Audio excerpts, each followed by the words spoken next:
Today,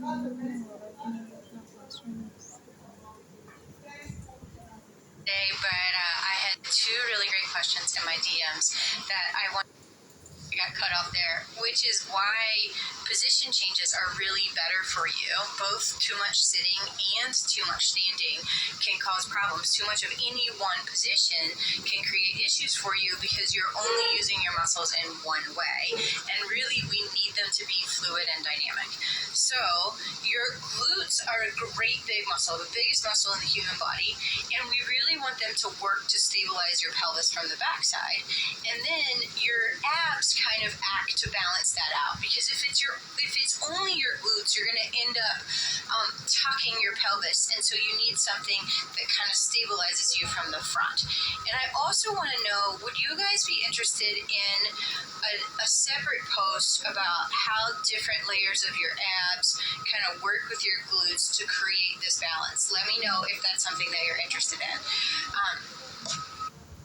Okay, and so the other way that using your abs in a postural way versus gripping with your abs that puts pressure downward, the other way that these two are different is when you're using your abs to balance out your glutes to help get you out of an anterior pelvic tilt, you are lifting up from the bottom. So this is like the post I did several weeks back, months back probably, on an elevator where you want to lift up from your pelvic floor, your lower abs, your middle abs. It is an upward lift, and when it is an upward lift, it is protective of your pelvic floor because it's not giving you the opportunity to put pressure down on your pelvic floor.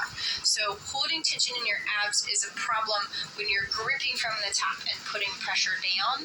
And what I'm describing is not necessarily holding tension in your abs, but activating them at a low level to help balance out your glutes. So ask me if you have questions. Let's try it.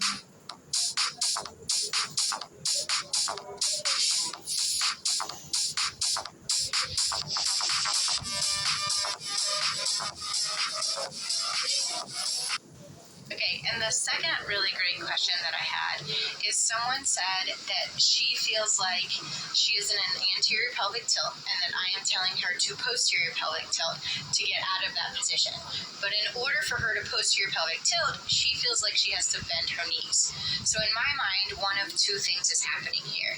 Either she doesn't have the awareness between her brain and her body to actually create a posterior tilt of her pelvis, and so she's using her knees to get there. Which, if this is the case, get out of standing, lay on the floor, lay on your side, try it in hands and knees, and really work on being able to make your pelvis go both directions that you need to be able to tuck under.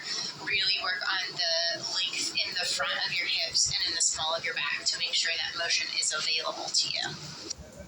But if that motion is available to you, like if you can both anterior tilt and posterior tilt, and you can't posterior tilt in standing to get out of that position, then I would go back to the post that I did last Friday. I'll share it in here again. But basically I presented you with three scenarios. Either you're stuck in an anterior tilt, you're stuck in a posterior tilt, or you're stuck in a posterior tilt, but you're compensating with your rib cage, and it makes it look like you're in an anterior tilt. And this is why it's really important to go by your hips, because your hips will not send you the wrong message. If your hips like to roll inward and have a harder time going backwards, you have to be rolled into an anterior tilt, because we're talking about the relationship between your femur and your pelvis.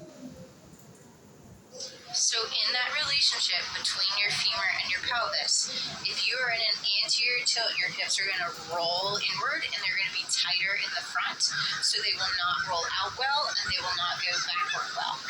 If you're in a posterior tilt, you're going to be tighter in the back. The relationship between your femur and your pelvis is more tension